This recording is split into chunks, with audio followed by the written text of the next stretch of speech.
Hey guys and welcome back to the channel. So today in this video I am going to talk about the second book of the Good Girls Guide series.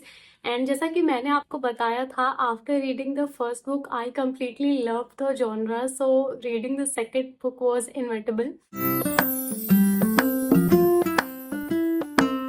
तो मैं आपको इस book के बारे में भी brief में ही बताऊंगी, क्योंकि मैंने आपको जैसा पहले बता रखा है कि मर्डर मिस्ट्रीज में छोटी छोटी details can be a big spoiler. So उसका ध्यान रखते हुए मैं आपको उतनी ही डिटेल्स दूंगी जिससे आप ये डिसाइड कर पाएं कि आपको ये बुक पढ़नी है या नहीं।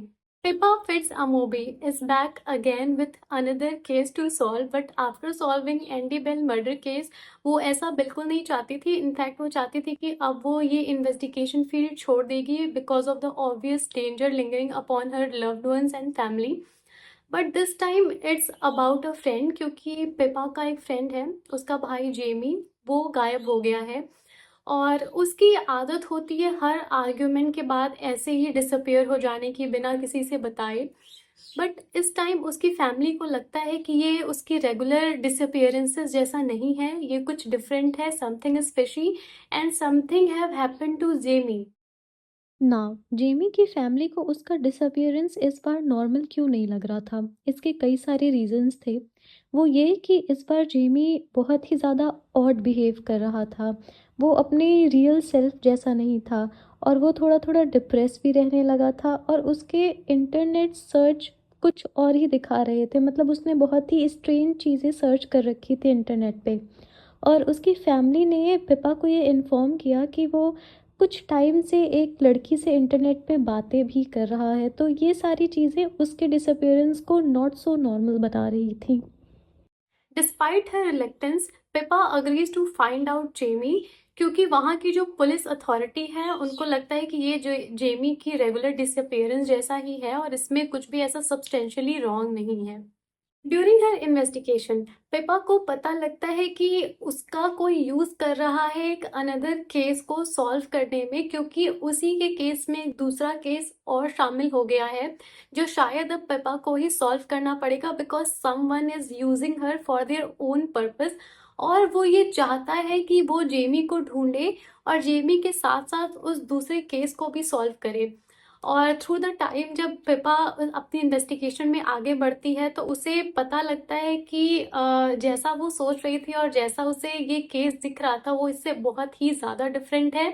और इसमें सस्पेक्ट एक नहीं बल्कि तीन तीन चार चार इंसान हैं। On the part of Jamie's disappearance Pippa को पता लगता है कि जेमी की डिसअपियरेंस में किसी ऐसे का हाथ है जिसे वो बहुत ही ज़्यादा ट्रस्ट करती है या करती थी।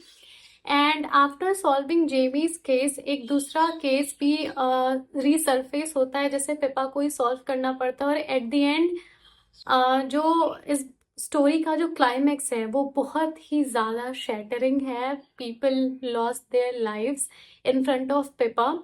तो ये सारी चीज़ें जेमी के डिसअपेरेंस के साथ शुरू होती हैं और उसी के साथ ख़त्म होती हैं। मैं आपको ये नहीं कह रही कि जेमी मिल जाता है या नहीं मिलता है, but somehow that case detangles itself, and at the end Pippa remains very traumatized by all the events. इस बुक की एक और सबसे इम्पोर्टेंट बात ये है कि एंडी बेल मर्डर केस का जो पॉडकास्ट था वो पब्लिक कर दिया गया था लोगों के लिए और लोगों को बहुत ही ज़्यादा पसंद भी आया था। और वो ये चाहते थे कि पिपा ऐसे ही और भी पॉडकास्ट लाती रहे।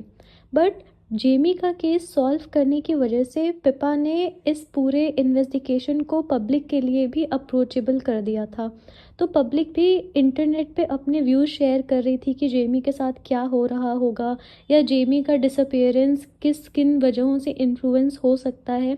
क्योंकि एक एक दिन बीतता जा रहा था और पिपा को जेमी का कोई भी क्लू नहीं मिल रहा था। तो लोग कमेंट सेक्शन में अलग अलग डाउट शेयर कर रहे थे कि मे बी जेमी खुद से ही कहीं चला गया है या फिर जेमी भी मर्डर कर दिया गया है।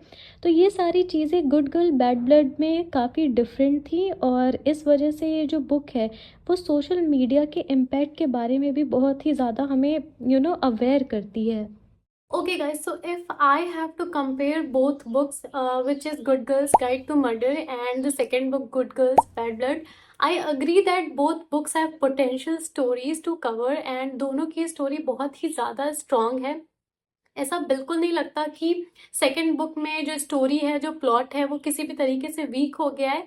बट येस, किसी भी सीरीज की फर्स्ट बुक हमेशा स्पेशल होती है, तो मेरे लिए भी good girls guide to murder बहुत ज़्यादा स्पेशल है।